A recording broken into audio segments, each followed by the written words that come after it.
Assalamualaikum warahmatullahi wabarakatuh. Waalaikumsalam warahmatullahi wabarakatuh. Selamat sore ibu-ibu. Sore.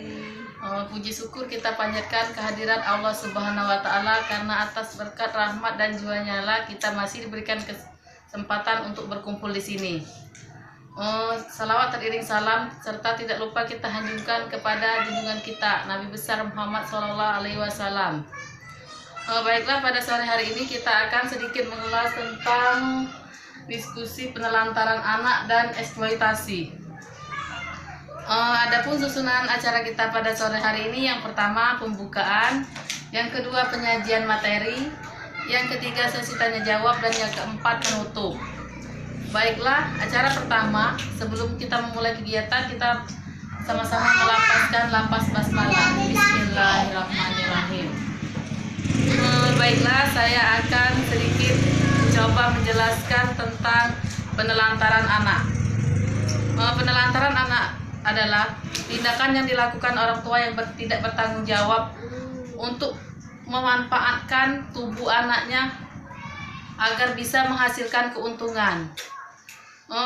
Di sini contoh-contoh penelantaran anak: tidak memberikan makanan yang sehat dan bergizi, tidak memberikan tempat untuk berlindung anak, tidak melakukan imunisasi pada anak, tidak ke posyandu untuk menimbang anak serta mengukur tinggi badan anak ketika posyandu, tidak mendukung pendidikan anak, tidak memberikan kasih sayang, tidak memberikan perhatian, tidak mendengar pendapat anak, dan tidak memberikan kesempatan beribadah, tidak mengajarkan anak bagaimana cara menghormati orang yang lebih tua atau yang lebih dihormati. Akibat penelantaran anak, misalnya anak putus sekolah, kurang gizi, celaka, luka dan sakit, digigit binatang misalnya kalajengking, kecoa atau ular, sering ketakutan atau tidak berani, kemampuan berbahasa anak kurang, dan anak merasa tidak aman atau susah bergaul. Cara mencegah penelantaran anak: memenuhi kebutuhan kita sebagai orang tua adalah untuk memenuhi kebutuhan dasar anak, misalnya meluangkan waktu untuk bermain bersama anak, berbagi tugas dalam mengasuh anak. Jadi mengasuh anak semua tidak harus ibu, ayahnya juga termasuk kewajiban untuk mengasuh anak, memperhatikan pergaulan anak, memperhatikan tumbuh kembang anak, dan tidak menitipkan anak pada tempat penitipan anak. Misalnya sebagai orang tua yang misal bekerja, biasanya anak dititipkan di tempat penitipan anak. Nah, kan kita tidak tahu bagaimana di penitipan anak, kan bukan keluarga atau bukan apa. Lebih baik dititipkan di keluarga atau ke neneknya atau gimana. Pengertian selanjutnya kita masuk ke eksploitasi. Eksploitasi adalah pemanfaatan untuk memperoleh keuntungan material atau immaterial. Eksploitasi tindakan atau tanpa persetujuan dari korban, misalnya korban pemerkosaan. Pemerkosaan adalah korban tersebut tidak tahu orang tua yang menghentikan, karena orang tua ingin memperoleh keuntungan dari anak tersebut. Memanfaatkan fisik, seksual, organ reproduksi secara melawan hukum atau tindakan transplantasi anak atau jaringan tubuh. Di sini contoh-contoh eksploitasi: pemanfaatan tubuh anak yang diracunkan, pornografi anak mengalami kecacatan atau bayi yang digunakan untuk memancing rasa iba. Biasanya kalau orang membawa bayi, duduk-duduk minta pasti dikasih orang, karena kasihan dengan bayinya, bukan dengan ibunya. Memanfaatkan tenaga, memecahkan batu. Ini tidak terjadi di daerah kita, ini biasanya terjadi di daerah Sumatera Utara, kejadian seperti ini. Mengupas kerang atau memulung sampah, menyelam untuk ambil batu atau mutiara, bekerja lebih dari 3 jam per hari terus menerus. Nah, itu termasuk eksploitasi terhadap anak. Pemanfaatan kepolosan dan keluguan anak, misalnya perkawinan anak pada usia sebelum 18 tahun, anak dijual untuk bayar hutang orang tua. Cara mencegah eksploitasi terhadap anak, satu, mengupayakan anak tetap sekolah, tidak menyuruh bekerja atau mengganggu kegiatan bermain belajar, tidak membiarkan anak bersama orang dewasa tanpa pengawasan. Misalnya kan kalau anak perempuan, kita tidak membiarkan anak kita bermain sendiri atau bermain dengan laki-laki dewasa, karena kita tidak tahu bagaimana orang tersebut, walaupun itu keluarga, karena pada wanita ada daerah-daerah yang tidak boleh dipegang sama laki-laki, itu termasuk sudah eksploitasi. Tidak menikahkan anak sebelum usia 18 tahun, tidak membiarkan anak bermain dengan HP atau internet tanpa pengawasan, karena kita tidak tahu apa yang dilakukan anak kita kalau main HP. Kan sekarang banyak film-film yang pornografi seperti itu. Kenali teman-teman mereka, kenali orang-orang dewasa di sekitar mereka, tidak menyaminkan anak untuk berhutang, tidak melakukan berbagai jenis kekerasan anak, dan membuatkan akte kelahiran anak. Berarti akte kelahiran anak itu termasuk dalam cara mencegah eksploitasi. Kalau tidak dibuatkan, kan termasuk dalam eksploitasi anak.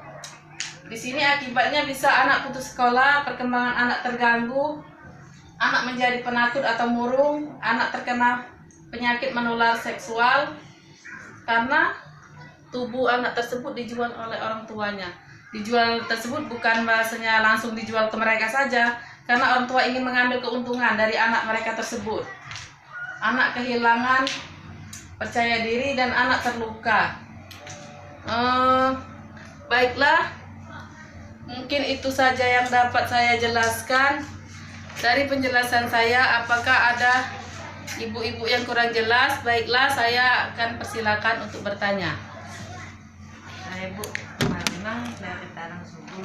Ya Bu, Saya silakan. bertanya, Bu, saya kurang jelas bagaimana cara mencegah menelantar anak dan apa akibat dari pelantaran anak. Baiklah, saya akan mencoba menjelaskan pertanyaan dari Ibu Marlina tadi. Cara mencegah penelantaran anak, yang pertama, kita sebagai orang tua harus memenuhi kebutuhan dasar anak. Misalnya imunisasi. Kita sebagai orang tua harus bersama anak, tidak menitipkan anak di tempat-tempat yang penitipan anak tadi. Meluangkan waktu untuk bermain sama anak. Sebagai orang tua kita tidak, misalnya anak ditinggal sendiri, kita main kemana, seperti itu Ibu ya. Berbagi tugas mengasuh anak. Ibu dan ayahnya adalah merupakan kewajiban untuk mengasuh anak, tidak untuk menitipkan kepada ibunya saja. Mendidik anak apa yang boleh dan tidak boleh dilakukan. Misalnya anak kita melakukan apa, dek, tidak boleh melakukan itu yang misalnya agak sakit atau apa Ibu ya. Memperhatikan pergaulan anak. Misalnya anak kita bergaul dengan siapa, kita harus dilihat juga, karena sekarang anak-anak kecil saja bisa disodomi atau apa Bu ya. Menitipkan anak, tempat penitipan anak tadi, mengkonsultasikan masalah keluarga dengan aparat setempat atau penyedia layanan masyarakat. Misalnya keluarga kita lagi ada masalah, itu sering berakibat kepada anak atau apa Bu ya. Akibat penelantaran anak itu, anak kita putus sekolah, kurang gizi, celaka atau luka tadi tidak kita pedulikan, jadi akibat fatal kepada anak kita. Sering ketakutan atau berbahasa rendah, dia tidak mengerti apa yang diomongkan orang karena kita terlalu keras mendidiknya, atau sering kita terlantarkan, susah bergaul dan anak merasa tidak aman. Baiklah, mungkin itu saja yang dapat saya jelaskan kepada Ibu Marina. Apakah sudah jelas dengan penjelasan dari saya? Baiklah. Boleh tanya Bu? Ya Bu, saya persilakan. Mungkin ada lagi. Ya Bu, sebentar Bu ya. Apakah ada yang mungkin mau bertanya lagi? Saya persilakan Bu. Apa yang dimaksud dengan eksploitasi dan apa saja contoh eksploitasi terhadap anak? Baiklah, saya akan mencoba menjelaskan penjelasan dari Pak Dini. Eksploitasi adalah tindakan dengan atau tanpa persetujuan dari korban untuk memperoleh keuntungan sosial ekonomi. Misalnya orang tua dengan menjual anak tersebut tadi, atau untuk melacurkan anaknya, ya. Contoh eksploitasi pada anak terhadap ekonomi. Contohnya kita memburu anak dicontohkan sebagai pemburu. Anak kita disuruh untuk mengemis atau mengamen, dan dipekerjakan sebagai pembantu rumah tangga atau asisten rumah tangga sering disebut tuh ya. Yang kedua itu sosial eksploitasi seksual, biasanya terjadi di tempat-tempat umum atau biasa juga terjadi di rumah atau dimanapun. Di jalan, di sekolah, di pesantren pun juga sering terjadi biasanya pencabulan atau pemerkosaan. Baiklah, mungkin itu saja yang dapat saya jelaskan kepada Ibu Supartini. Apakah sudah jelas dengan penjelasan dari saya? Baiklah, kalau sudah jelas, mungkin itu saja yang dapat saya sampaikan. Mungkin di sini Bu ada pesan-pesan kunci yang bisa saya sampaikan. Yang pertama, tidak memenuhi hak-hak anak adalah penelantaran anak. Sebagai orang tua kita harus melakukan pencegahan dan penelantaran anak. Segala bentuk pemanfaatan untuk mendapatkan keuntungan materi, bukan materi, adalah eksploitasi anak. Orang tua wajib melakukan pencegahan terhadap anak. Berarti sebagai orang tua kita harus melindungi anak kita supaya anak kita tidak terlantar dan tidak tereksploitasi. Berarti sebagai orang tua sebelum umur 18 tahun anak kita tidak boleh bekerja. Itu termasuk dari tanggungan kita sebagai orang tua, Bu ya. Mungkin itu saja yang dapat saya sampaikan. Baiklah, jika ada kata-kata yang salah saya mohon maaf, kepada Allah saya mohon ampun, dan saya akhiri dengan wabillahi taufik wal hidayah. Wassalamualaikum warahmatullahi wabarakatuh. Berapa menit ya? 12. Oh, deh. Tanya